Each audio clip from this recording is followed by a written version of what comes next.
I am an astronaut. This is my journey into space. It all began when I was 19 years old. I joined the Royal Air Force and became a fighter pilot, flying the Tornado and the Typhoon. I accumulated more than 2,600 hours of flying experience. And it was during this time that I first experienced weightlessness. I got to do a few zero-G flights in a jumbo jet where we flew up into the air. And then we would roll the aircraft so that you could experience weightlessness for about 20 to 30 seconds at a time. And I loved it. After 6 years, I left the Royal Air Force.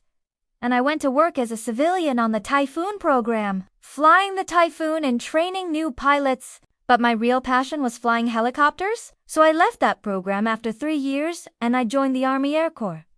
And I became a helicopter pilot. I flew the Lynx and the Apache. I was one of the first people to fly both of those aircraft into combat in Afghanistan. But my real passion was always space. And when the opportunity came up to try out for astronauts, I jumped at it. There were 8,000 applicants and they whittled it down to 200.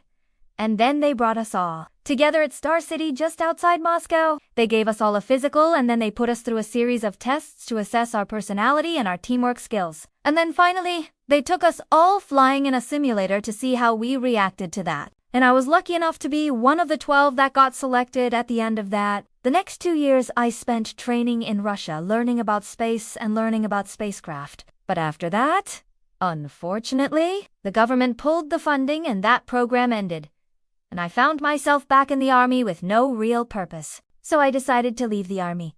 And I went to work for a company called Cobalt. Now this was a company that specialized in building simulators for various aircraft and for spacecraft. So I got to work on some really interesting projects. We built a simulator for the Airbus A380, which was the world's largest aircraft. And we also built the simulator for the International Space Station. Now, this was a really interesting project because we had NASA astronauts come over and use that simulator. But not only that, we also had Russian cosmonauts who would come over and use that simulator. And during that time, my friend Mike Hopkins, who was an astronaut with NASA, he asked me if I wanted to go and live in Houston and to learn about space there. So I jumped at the chance. I sold my house. I put everything I owned in storage, and I moved over to Houston. Now this is where my journey really starts. I spent a year living in Houston, going to all these different events, meeting lots of people from NASA. But it was during that time that I met somebody who was working on the Orion spacecraft, which was NASA's new vehicle that was going to take humans beyond the moon for the first time ever.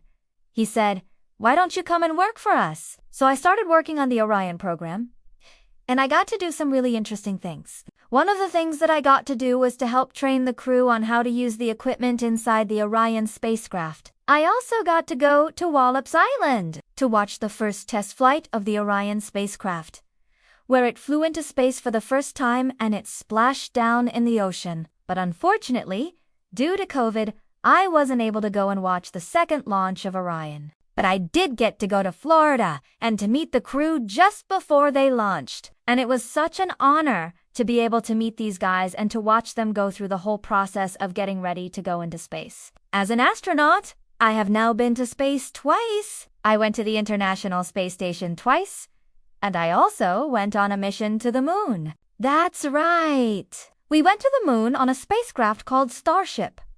It was an amazing experience. I hope that one day I can go back to space again. If you ask me what my favorite part of being an astronaut is, it has to be the training. The training is so intense and it really pushes you to your limits. But that's what I love doing. I love pushing myself to the limit and seeing what I can achieve. I have to say that as a team, we are stronger than we are as individuals.